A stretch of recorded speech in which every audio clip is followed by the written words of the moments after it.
Hey everyone, welcome back my YouTube channel. I am Bhavna. तो आज हम बात करते हैं आईपीएस कलर की वैकेंसीज़ की, कट ऑफ की, रिजल्ट की कि कब कुछ क्या है ना। तो आज जो नोटिफिकेशन आया है उसमें अपडेट वैकेंसी का बताया गया है ना। तो जो वैकेंसी पहले आई थी जितनी, उससे काफ़ी ज़्यादा बढ़ चुकी है ना। हर स्टेट में थोड़ी थोड़ी बढ़ी जा रही है। तो इसका जो बेनिफिट है वो कट ऑफ पर तो ऑब्वियसली पड़ता ही है, ये तो आप सबको पता ही होगा ना।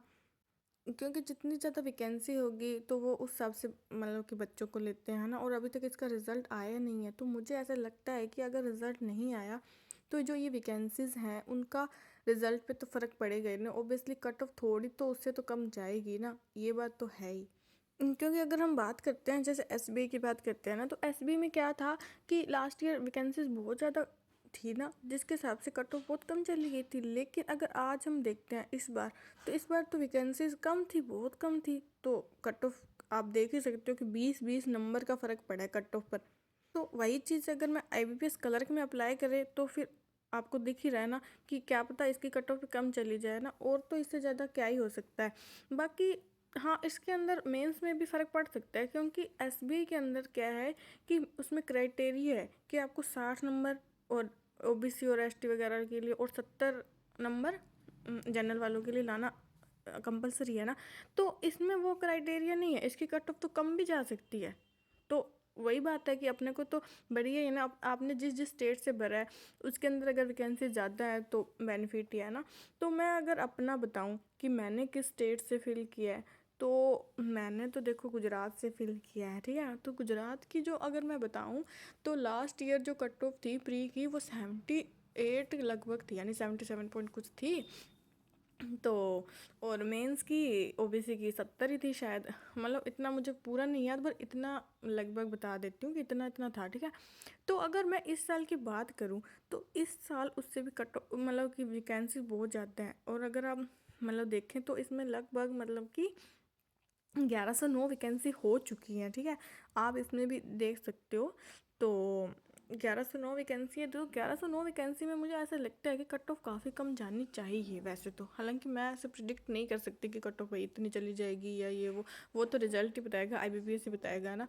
उनका तो किसी को वैसे ही नहीं पता। हाँ, तो अब देखते हैं कि रिजल्ट कब आता है, कट ऑफ क्या रहती है, वो तो ठीक है। लेकिन हाँ, इसमें ना एक बात है कि इसमें ना सेक्शनल कट ऑफ जाती है, एसबीआई में तो वो चीज़ है नहीं ना। इसमें जो सेक्शनल कट ऑफ जाती है तो वही बात है कि कई लोग इंग्लिश में रह जाते हैं या कुछ भी ना। तो मुझे मेरा भी नहीं पता कि मेरे इंग्लिश में क्या नंबर आएंगे, क्योंकि मेरी इंग्लिश वीक ही है।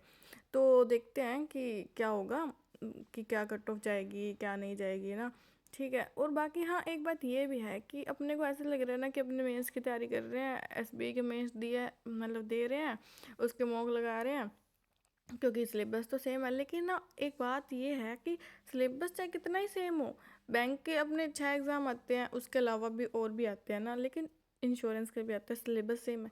लेकिन कहीं ना कहीं वो चीज़ इफ़ेक्ट करती है कि यार उसका आपका पैटर्न क्या है एग्ज़ाम का, किस स्पीड से करना है क्या नहीं करना, मतलब ये चीज़ें बहुत ज़्यादा इफ़ेक्ट करती है। आप मानो चाहे ना मानो, अगर आप एसपी मतलब दे रहे हो ना मेंस, तो इसका मतलब ये नहीं है कि आपका आईबीपीएस क्लर्क बिल्कुल ही सेम है, बिल्कुल भी सेम नहीं है, बहुत फ़र्क है।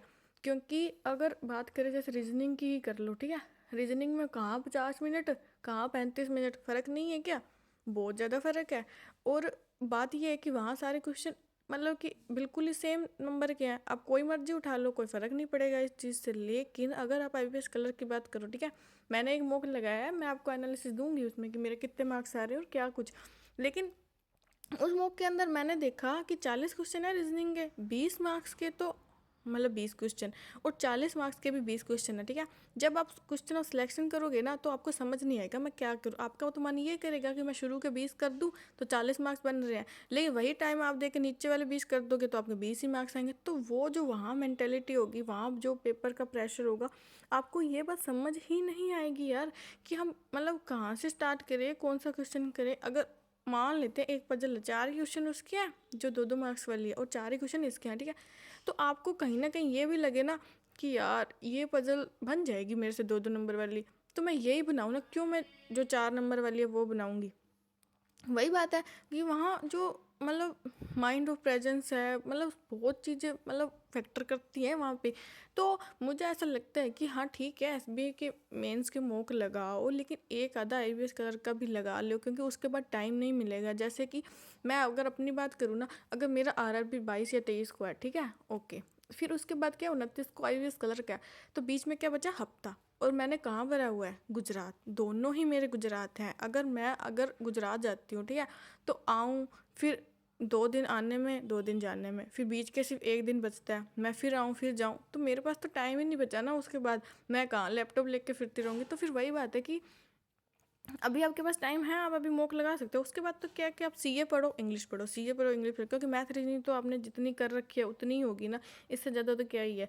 बाकी हाँ, क्रिटिकल रीजनिंग की क्लासेस लगाओ रीजनिंग में, है ना। तो मतलब बात वही है कि आप सिर्फ प्रैक्टिस करते रहो, लेकिन मॉक बहुत ज़्यादा ज़रूरी है। हालांकि एग्ज़ाम से पहले, अब 2-4 दिन पहले ऐसे होता है कि यार कम नंबर आ गए तो भाई नहीं होगा। वही बात है कि डिप्रेशन आ जाएगा कि यार नंबर तो अच्छे आ ही नहीं रहे।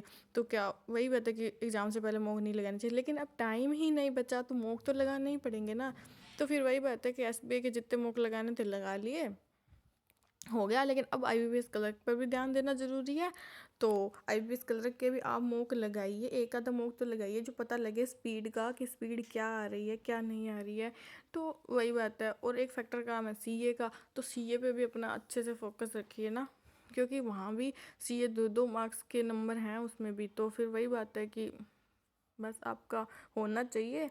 बाकी है तो यही कि आपका भी आराम से हो जाए, आईबीएस क्लर्क भी हो जाए, आरआरबी पीओ भी हो जाए। मतलब इस बार गोल्डन अपॉर्चुनिटी है, कहीं ना कहीं देखा जाए ना, तो मतलब बड़ी है कि हो सकता है इस बार। बाकी देखो क्या होता है। आप सबको all the best SBI mains के लिए, आरआरबी पीओ के लिए, क्लर्क के लिए, और आईबीएस क्लर्क के लिए। Thank you. वीडियो अच्छी लगे तो लाइक शेयर सब्सक्राइब कर दीजिएगा। Okay, tata, bye bye.